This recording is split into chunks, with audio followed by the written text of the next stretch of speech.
سبعيني وريشا زانتانا كنتاني فالفالي حسوات معانتا ناجقنا تبغلي انتا جقنا تعيشا وديري ترى ما تعيشا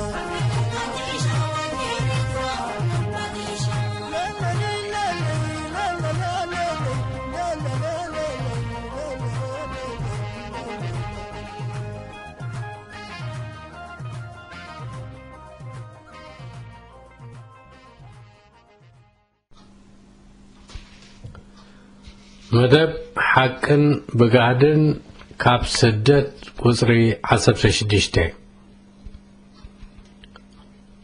وعادن أغرابن قلتا كداني منقستي إرتران حقاو النوتون أول حقنبت شان شعتميتن تسعان سلستن بمسرت كاب هقراو بايتوز تركبو سلطان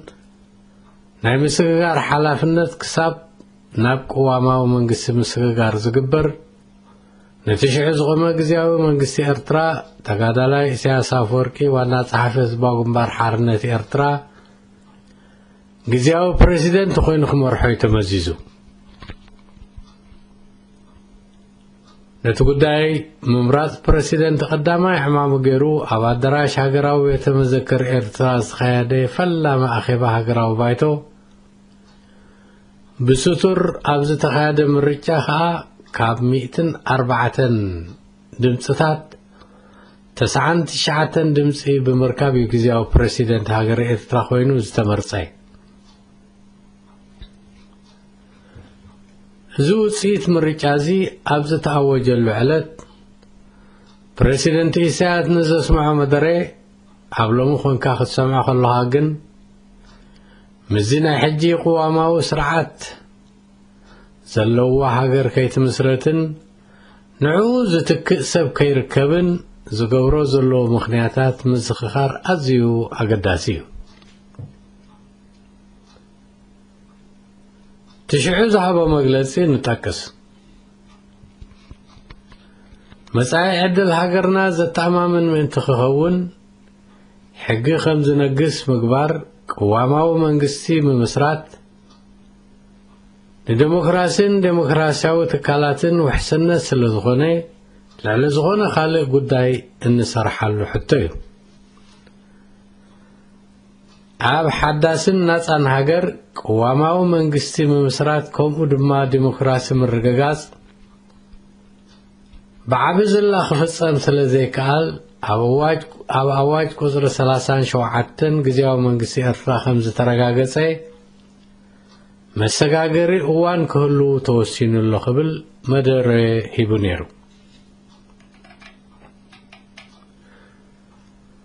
ቀፂሉ ፕሬዚደንት ኢሳያስ በመሰረት ተአዋጅ ነቲ አዋጅ 4 ዓመታት ክዕመም ዘለዎ መስርሕ ዝሕሉ መንግስታዊ ስርዓት ብዝተኻለ መጠን አሳታፊ ክኸውንን ካብ ሓጋግን ፈጻመን አካላት ክኸውምን አገዳሲ ስለዝኾነ እነሆ ሎሚ ሃገራዊ ባይቶ ኤርትራ ንመጀመርያ ግዜ ይከባሎ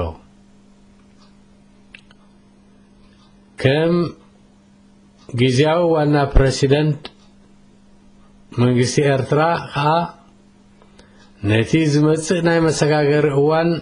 ዝለዓለ ናይ ምሕጋዝ ሓላፍነት ዝስከም ባይቶ ስልጣን ከሰጋገር ኣፍቂድለይ ብምባል መደርኡ ይቕጽል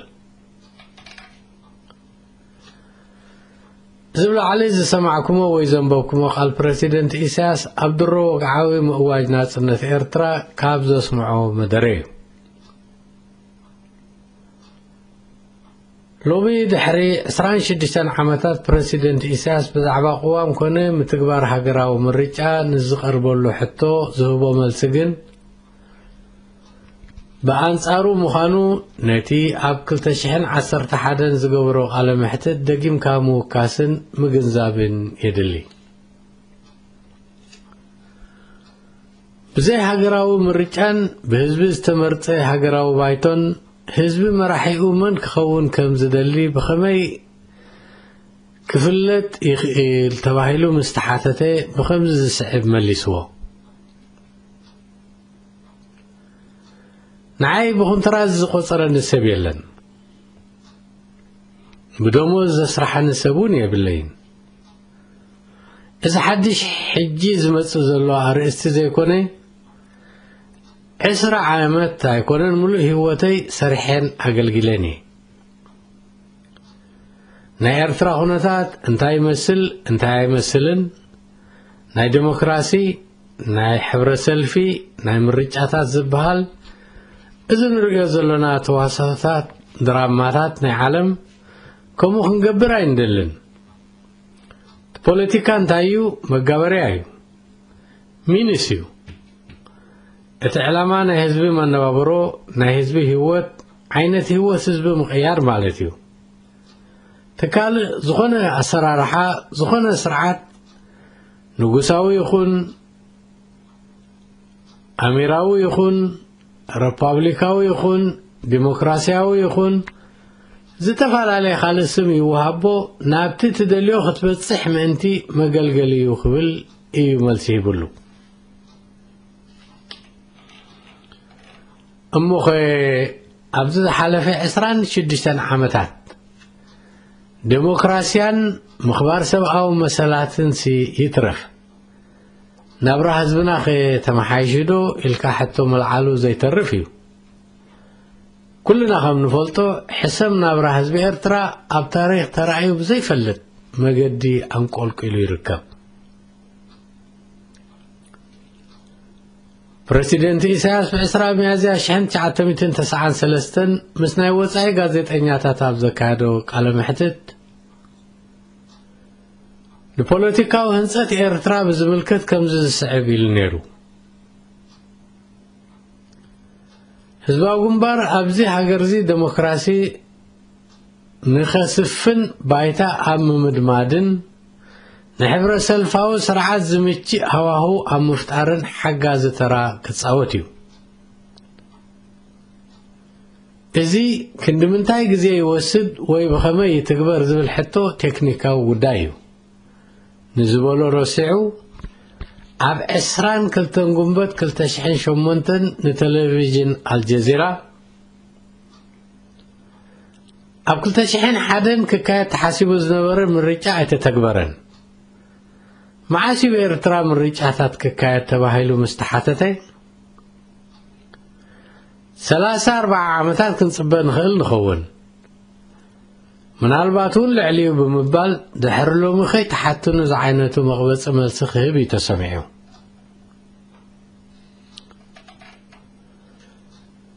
زخونه يخون ناي حانت هاجر حزبي زتفالالي رؤيتاتن علاماتاتن دليتاتن كهلو ناي قدنيو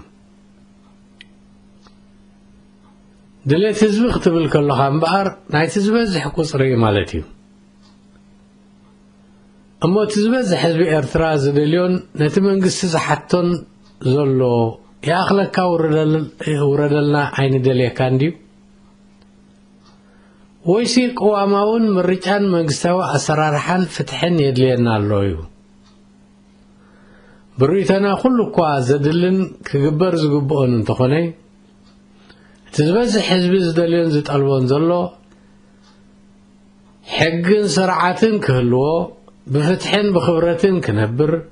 نفس خونه دقو خمون نبرتو خونن كافرحن رعدن وسيو بسلامن بغسانتن كحدر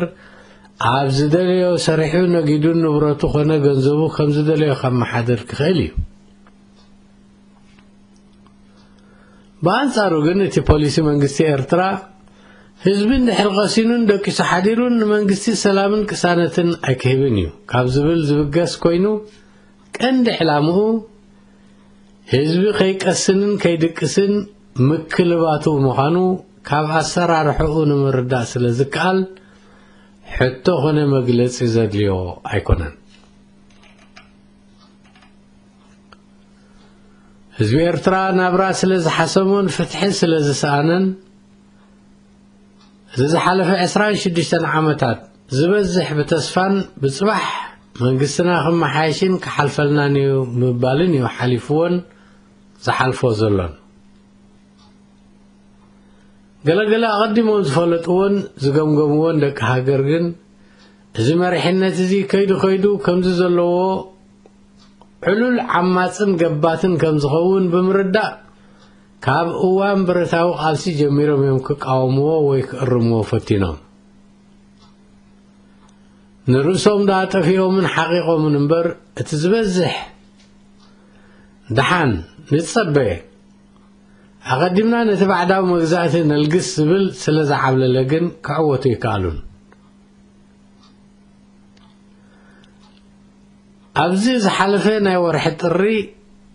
2017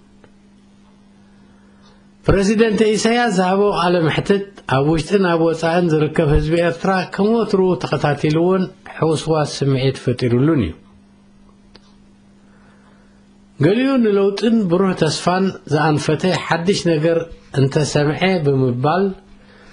ገሊኡ ድማ ነቲ ዘይቀጥታውን ኣብ ጓል መገዲ ዘድህብን ብኾለል ጀሚሩ ብኾለል ዝውድእ መልስታት ፕሬዚደንት ኢሳያስ ኣፈወርቂ ንምስማዕ ሎሚ እንታይ ኮን ይብል ይኸውን ብዝብል ነናቱ መበገሲ ሒዙ ከም ዝተኸታተሎ ኣብ እዋኑ ብማሕበራዊ መራኸቢታት ዝተዋህበ ግብረ መልስታት ግሉጽ ምስክር እዩ ንሕና እውን ብዓቕምና ቅድሚ ሎሚ ርእይቶ ሂብናሉ ኢና ኣብዚ ቃለ መጠይቕ እዚ እታ ብፍላይ ካብ ኤርትራ ወፃኢ ንእንነብር ደለይቲ ለውጢ ኤርትራውያን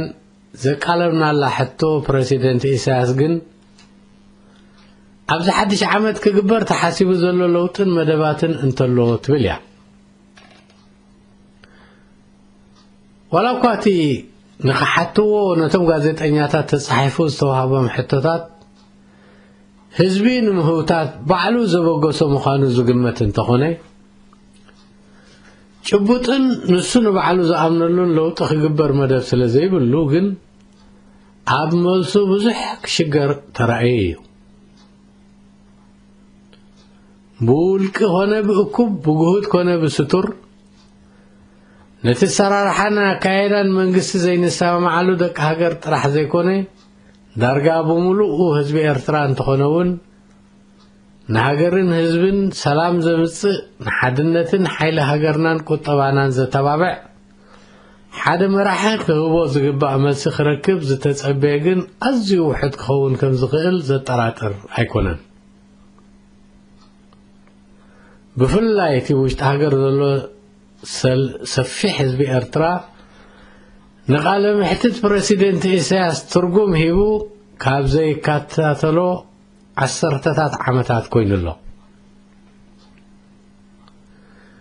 ምንቲ ዛበብ ብቑሩብ ትጥሕል ዘላ መርከብ ትመስል ኤርትራ ኣብ ሃገርና ዴሞክራሲያዊ ለውጢ ብህፁፅ ክትኣታቶ እንደልን እንቃለስን ወገናት ናይ ለውጢ ሃረርታና ካብ ግዜ ናብ ግዜ እናዓበየ ክኸይድ ድሕሪ ምጽናሕ ብድሕሪ ኩናት ባድመን ምእሳር ላዕለዎት ሓለፍቲ መንግስቲ ዝነበሩ ማለት G15 ፕሬዚደንት ኢሳያስ ክኽተሎም ዝጀመረ ኣገባብ ኣሰራርሓን ወሰን ኢልካ ማእሰርቲ ደቂ ሃገርን ንህዝቢ ኣብ ተስፋ ምቑራጽ ጥራሕ ዘይኮነ ተቃውሞኡን ጽልኡን ኣብ ልዕሊ መንግስቲ ብግሉጽ ዝርአን ዝስማዓን ዘሎ እዩ እዚ ሓቂ እዚ እቶም ኣብ ሃገር በፂሖም ዝምለሱ ዘለዉ ዜጋታት ብዘይ ኣፈላላይ ዝምስክርዎ ዘለዉ እዩ ሎሚ ኣብ ሙሉእ ሃገርና ብፍላይካ ኣብ ትሕሱም ናብራ ወዲቑ ዘሎ ኣብ ውሽጢ ሃገር ዝነብር ህዝብና ንመንግስቲ ክጻረፍን ክራገምን ዘይውዕል ዳርጋ የልቦን ዝብል ሓበሬታታት ካብቶም ዓዲ በፂሖም ዝምለሱ ዜጋታት ዝስማዕ ዘሎ ሓቂ እዩ እዚ ከምዚ ኢሉ እናሃለዎ ግን እቲ ብኤርትራ ካብ ፖለቲካ ህዝባዊ ግንባር ወፃኢ ዝሕሰብ ካልእ ፖለቲካ የለን ዝብል ተደጋጋሚ መግለፂ ፕሬሲደንት ኢሳያስ ክትዝክር ከለኻ ኣይትብከንዲ ዘብክየኒ ዘሎ ዘብል እዩ ነዚ ኣብ ላዕሊ ዝጠቐስናዮ ቃል ፕሬሲደንት ኢሳያስ ንግዚኡ ከም ዋዛ ወይ ቀሊል ዝረኣናዮ ክንከውን ንኽእል ኢና እቲ ዝያዛ ዝገርም ግን ነቲ ቅድሚ ገለ ዓመታት ዝሃቦ መግለፂ ወይ መቕበፂ ረሲዕና ካልእ ብድሌቱ ምዕቡል ለውጥን ፍትሕን ዲሞክራስን ከምፀኣልና ንፅበዮ ምህላውና እዩ ካብቲ ፕሬሲደንት ኢሳያስ ከም ግዚያዊ ፕሬሲደንት ዝተመርፀሉ ግዜ ንድሕሪት ምልስ ኢልና መዛግብቲ ምስ ንግንፅል ግና ነዚ ሎሚ ዝዛረቦን ዝህቦን ዘሎ መግለፂታት ዘራጉድን ዘዘኻኽርን መልእኽቲ ኢና ንረክብ ንኣብነት ኣብ 1994 ኣብቲ ርክብ ህዝብን ፕሬሲደንትን ብዝብል ዝፍኖ ዝነበረ መደባቶም እዚ ዝስዕብ ይርከቦ ኣብዚ ሃገር መንግስቲ እንድሕር ኣሎ ፈቲና ፀሊእና ህዝባዊ ግንባር እዩ ኣብዚ ሃገር እዚ ውሕስነት ናይዚ ሃገር እንድሕር ኣሎ ህዝባዊ ግንባር እዩ ዝኾነ ይኹን ካልእ ዋሕስ ካልእ ዋልታ ናይዚ ሃገር የለን ህዝባዊ ግንባር ናይ ምልኪ መገዲ ምምራፅ ዝደሊ ነይሩ እንተዝኸውን ከዓ ዝሓንኽ ውድብ ኣይኮነን ንሓደ ፈሪሑ ንሓደ ሓፊሩ ጥውይውይ ዝብል ውድብ እውን ኣይኮነን ሓደ ምልካዊ ስርዓት ምምፃእ ዝደሊ ነይሩ እንተዝኸውን ኣብ ቅድሚኡ ዝኽልክሎ ሓይሊ ኣይመሃለወን ከም ዝበለ ይዝከር ብልክዕ ከምቲ ሽዑ ዝበሎ ነዚ ኣብ ሃገርና ፈጢርዎ ዘለዎ ውጥቀትን ፅንተት ህዝብን መንእሰያትን ጠጠው ከብሎ ዝኽእል ሓይሊ ኣይተረኽበን ሓቂ ንምዝራብ እንተኮይኑ ግን ኣብዚ ውዲቑና ዘሎ ንሱ በዓሉን ምምሕዳሩን እምበር ህዝባዊ ግንባር ኣይኮነን ንምዃኑ እቲ ህዝባዊ ግንባር ዝበሃል መን እዩ ድሕሪ ምውፃእ ተጋድሎ ሓርነት ኤርትራ ካብ ሜዳ ኤርትራ ኣብ 80ታት ብዘይካ ህዝባዊ ግንባር ካልእ ውድብ ወይ ሰልፊ ነይሩ ድዩ ህዝባዊ ግንባር ዝበሃል እቲ ኩሉ ኣብ ትሕቲ እቲ ውድብ ተጠርኒፉ ኣብ ውሽጢ ሃገር ኮነ ኣብ ወፃኢ ዝሰርሕን ንናፅነት ሃገሩ ዝቃለስን ዝነበረ ኩሉ ህዝቢ ኣይኮነን ድዩ እሞ መን እዩ ሎሚ ህዝባዊ ግንባር ዝበሃል ዘሎ ህዝባዊ ግንባር ከም ውድብ መጠንከ ኣሎ ድዩ መግለፂ ስርዓት ኤርትራ ወይ ካድራቱ ንሓደ ክልተ ጥራሕ ዘይኮነ ንምሉእ ህዝቢ ኤርትራ ንምግጋይን ንምጥባርን ህዝባዊ ግንባር እናበልካ ዝግበር ሸፈት ከዓ ኣይፋልኩምን ህዝባዊ ግንባርሲ ኣይበኢድና ኣይበኣፍና ይብለኩም ኣሎ ክንብሎም ንፈቱ ብሕልፍኻ እቲ ፕሬሲደንት ኢሳያስ ኣብዚ ሃገር ብዘይ ናይ ህዝባዊ ግንባር ፖለቲካ ካልእ ፖለቲካ ኣሎ ዝብል ሰብ እንድሕር ኣሎ ኮይኑ ካልእ ንሕና ዘይንፈልጣ ኤርትራ ኣላ ማለት እዩ ሕጂ ፋሽን ኮይኑ ዴሞክራሲ ዘይ ዴሞክራሲ ብዙሕነት ናይ ሰልፍታት ከምኡታት ዝበሃል ምህውታት ኣብዚ ሃገር ክመጽእ እዩ ኢሉ ዝሓስብ እንድሕር ኣሎ ኮይኑ ኣብ ካልእ ዓለም ወይ ኣብ ወርሒ ኸይዱ ክሓስብ ክኽእል ኣለዎ ክብል ንዝተዛረቦ ክትዝክር ከለኻ ከዓ ድሕሪ ሕጂ ለውጢ ዝበሃል ከይተስምዐኒ ማለቱ ስለ ዝኾነ እቶም ንጋገ ዘሎና ንሕና እቶም ካብኡ ለውጢ ንፅበ እምበር እቲ መንግስቲ ወይ ፕሬሲደንት ኢሳያስ ኣይኮነን ስርዓት ፕሬሲደንት ኢሳያስ ኣብ ስልጣን ክሳብ ዘሎ ኣብ ኤርትራ ብድሌቱ ናብ ቅዋማዊ ስርዓት ምስግጋር ዘይሕሰብ ምዃኑ ፕሬሲደንት ኢሳያስ ኣብ ዝተፈላለየ እዋናትን ኣጋጣሚታትን ከይሓፈረ ክድርግሖ ፀኒሑን ኣሎን ቲብ 1994 ኣብ ቅድሚ ህዝቢ ኤርትራ ህላዊ ሕብረሰልፋዊ ስርዓት ከም ዘረጋግጽ ቃል ብምእታው ኣብ መሪሕነት ይኹን ኣብ ፖለቲካ መተካእታ ዘይብሉ ሰብ ከም ዘየለ ዘመስከረ ፕሬሲደንት ኢሳያስ ሎሚ ንሱ በዓሉ ክትካእን ክትክኦ ዝኽእል ሰብ ከም ዘይተፈጥረን ከረጋግጽ ከሎ ንዓናን ንብቐረባ ዝዕዘቡ መንግስታትን ኣህዛብን ዓለም ዘደንጹ ናይ ታሪኽ ሓተላ እዩ ኣብ ዝተፈላለየ እዋናት ብዝተፈላለየ ምኽንያታት ኣብ ዝተፈላለየ ጽሕፈታት ብተወፋይነትን ጅግንነትን ሃገሮም ክሰርሑ ዝጸንሑን ዘለውን ሃገራውያን ኣለዉ እዮም እዞም ሰባት ኣብ ዝተፈላለየ እዋናት ጌጋታት ፈጺሞም ክኾኑ ይኽእሉ እዮም ነዚ ሕጂ ብብልሽውናን ዓመፅን ንዛረበሉ ዘሎና መንግስቲ ፕሬሲደንት ኢሳያስ ተኪኦም ሃገርን ህዝብን ዘይመርሕሉ ምኽንያት ግን የሎን ሓደ ነገር ኣጸቢቕና ክንፈልጦን ክንርድኦን ዝግብኣና ግን ኣብ ሃገርና ኾነ ኣብ ካልኦት ሃገራት መተካእታ ክርከበሉ ዘይክእል ሰብ ኮነ መንግስቲ ዘይምህላው እዩ ሰብ ይመውት ሰብ ይትካእ መንግስቲ ይሓልፍ መንግስቲ ይትካእ ህዝቢ ናቱ ናይ ገዛእ ርእሱ መራሕቲ ናቱ ናይ ገዛእ ርእሱ ኣለይቲ ናቱ ናይ ገዛእ ርእሱ መንግስቲ ክፈጥር ስለ ዝኽእል ከዓ ከምዚኦም ዝኣምሰሉ ናይ ምግባትን ኣንነትን ጠባያት ክቕልቀሉ ኣብ ዝጀመሩሉ ግዜ ህዝቢ ክከላኸልን ከይተጎብአን ፈጺሙ ከይተመልከን ከሎ ክቃለስን ክስዋእን ጉባእ ኣለዎ ب22 ግንቦት 2008 ቴሌቪዥን አልጀዚራ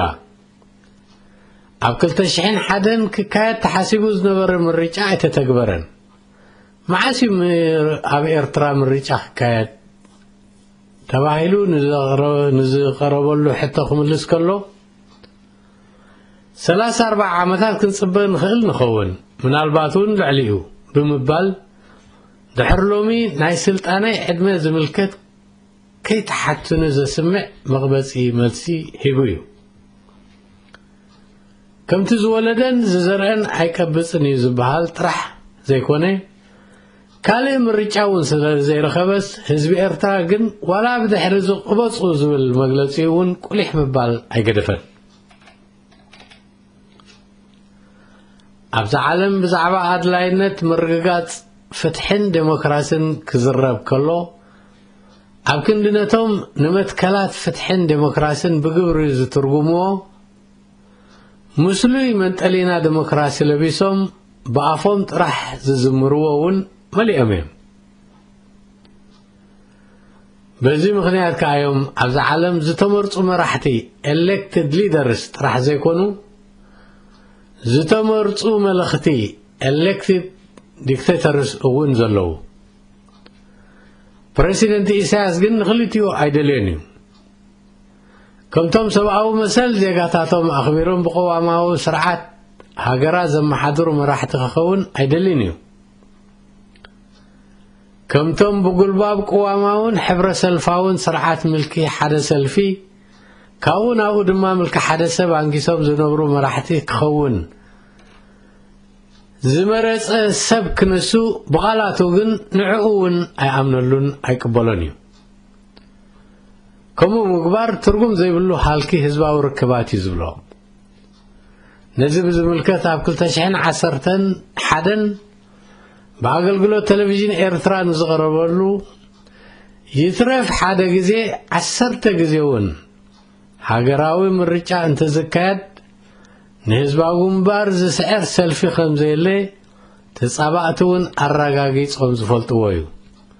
ስለዚ መንግስቲ ኤርትራ ወላውን አድላይነቱ አይራአዮ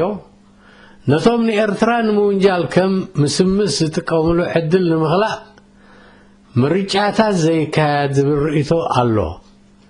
መልስኻ እንታይ እዩ ንዝብል ሕቶ ብኸምዚ ዝስዕብ መልሲ ይብሉ ኣነዚ ዝሓለፈስታት 14 ዓመታት ኣብ ልዕሊ ዛ ሃገር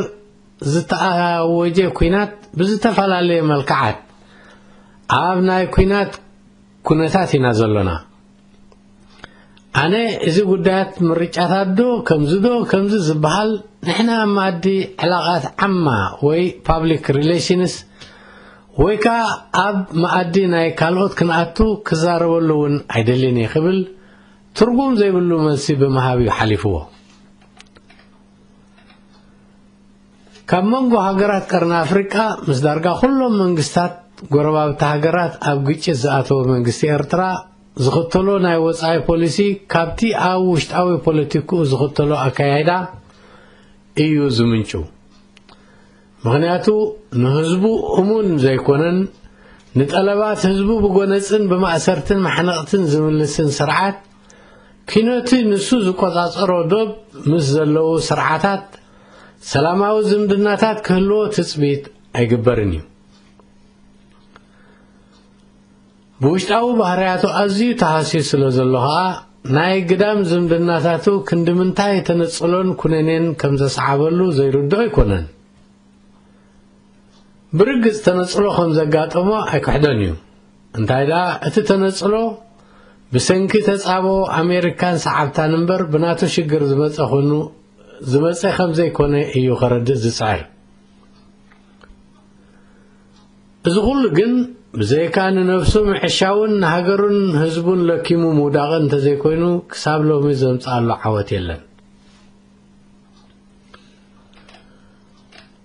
بزي كازي عالم تشكن اللي الله زعينتو مجلس إتات كامهاب أعرفو أيفلتن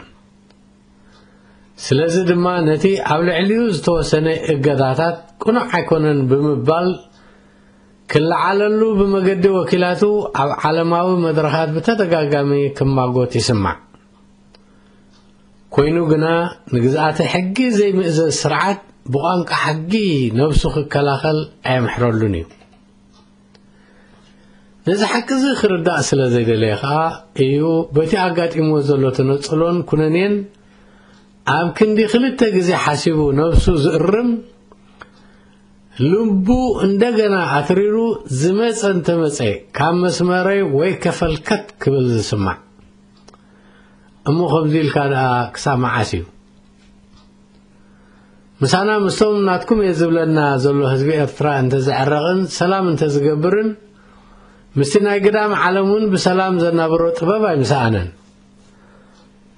عالم بملئتا كم حزبي ارترا صلايتو هوينا سله ترايو جن زرقص رقيصو كعنترن كساب زلو خجزء انت زي كوينو خا عبزبيتاو بوليتيكو زخون يخون لوتي كجبر قرب ايكونن مجم زبلو دعا ايذكرن ينبر عفتحن ديمقراسين زي تحصو سرعاتات عمرو حصير مخانو بعلو اميدا استمرو يبلو خبز نبري بزحات سمعون زفلطون ززنتونيو بريسيدنت إساس أبو أمروتاو تقادلو مسمع كنا زينا حزباو قنبر أبزا كايرق على محتد أبزا زلنا يؤوان تدقاقيمو زبهال حدا مسرتاو حقي أقهدو نيرو نسوغا عفتحن ديمقراسين زي تمسرتن حقاو الناس زي بلون سرعات وإلى حديرو وداغي مخانيو تفتحاون ديمقراسين حقاون قالسي زكايد وغن دما وإلى حديرو تعوات مخانو نزي موقسي مركز غيرنا كن حسب انتوخنا منقسي بريسيدنت إساس أفوركي بز حجي زقو عزلو زلو أنفت نابي قسي زمرح زلو إلكا كحتى تيكالي كدوني نابتي مدمدمتا مخادنا عميدان كلو انتاي لخمز نبري كنزخاخرو نفتو نسو مالت نايلومي بريسيدنت إساس كمزيبل حانتي نتي أتحساسبات تصلو إذا سرعات منقصة هاي لماريام مالتيو أفتحنا بديمقراسين زي تمسرته زي كوني زي حقاو سرعات بمخانو وإلى حديرو مداغو أي ترفونيو نهاية سلاسة سرعات كم زودغي ولا زي حجي زلو سرعات درقون أب حانت اوان حانت محالت خودق مهانو نفس وكفسب أب حانقولو قبراي قبا كودغيو ምናልባት ብናትና ዓቕሚ ብናትና ወተሃደራዊ ግዝፊ ብናትና ምውንጫፍ ንቕድሚት ጥራይ ድዩ ዝወድቕ ወይስ ካልእ ረቑሓይታት ኣለዉ ብዙሓት ምኽንያታት ክጥቀሱ ይኽእሉ እዮም ቅድሚ ኩሉ ግን ንሕና ናትና ረቑሓይታት ንፈልጥ ኢና ንሕና ፍትሓዊ ዴሞክራሲያዊ ሕጋዊ ዝኾነ ቃልሲ ኣለና እዚ ቃልሲ እዚ ብሓይሊ ክዳኸም ይኽእል እምበር ብፍልስፍና ክዳኸም ኣይክእልን እዩ ምክንያቱ ዴሞክራሲን ፍትሕን ሰብኣዊ መሰልን ንጹህ ክኸውን ክዳኸም ኣለዎ ማለት እዩ እዚ ክሳብ ዘሎ ምድኻም ናይ ሓይልታት ክህሉ ይኽእል ይኸውን ግን ሰውራ ክጠፍእ ኣይክእልን እዩ እቲ ስርዓት ከዓ ምውዳቑ ኣይተርፎን ይኽብል ተዛሪቡ ነይሩ ካብ ልቡ ዝበሎ ነገር ኮይኑ እንተ ነይሩ እቲ ሓቂ መንግስቲ ፕሬዚደንት ኢሳያስ እውን ብርግጽ ክወድቕ እዩ ዘይወግሕ መሲልዋስ ኣብ ቦኽራ እንታይ ከም ዝበሃል ስርዓትናን መሪሕነቱን ኣብ ዓለም መዳርግቲ ዘይብሎም ክነሱ ሕሶም ህዝቦምን ሃገሮምን ዘይዓጠሙ ወገናት ክትዕዘብ እንከለኻ እዩ ኣብ ዓዲ ዘሎ ህዝብና ጉዳዩ ምስ ስርዓት ኢሳያስ ጥራሕ ኣይኮነን ምስቲ ንሕሶሙ ዘጋድድን ዘናውሕን ዘሎ ብሽም በለስ ዝፅውዕዎ በጻሒ ዜጋ እውን እዩ ኣብ ክንዲ ዓገብ ጽቡቕ ኣለኻ ኣብ ክንዲ ተጋጊኻ ኣይተጋጋኻን ምባል ንሱ ንሕና ንሱ በማለት ምስቲ ንህዝብን ሃገርን ጅሆ ሒዙ ንሃገርና ዝሓመሰን ንመንእሰያትና ዝሰጎጎ ስርዓት ብምውጋን ከቢድ ሞራላዊ ፍጽምሉ ከም ዘለዉ ካብ ምዝራብ ኣይቋረፀን ኣብ ውሽጢ ዘሎ ህዝቢ ኤርትራ ካብ ንስርዓት ኢሳያስ ነዚ ኣብ ደገ ዘሎ ብበለስ ዝፅውዖ በጻሒ ዜጋ ከም ዝኽዕቦ ማንም ዝኽሕዶ ኣይኮነን ምክንያቱ ታሪኻዊ ጌጋ ስለ ዝኾነ ዘለዓለማዊ ክብርን ዝኽርን ነቶም በጃ ሃገሮምን ህዝቦምን ዝሓለፉ ጀጋኑ ሰላም ቅነይ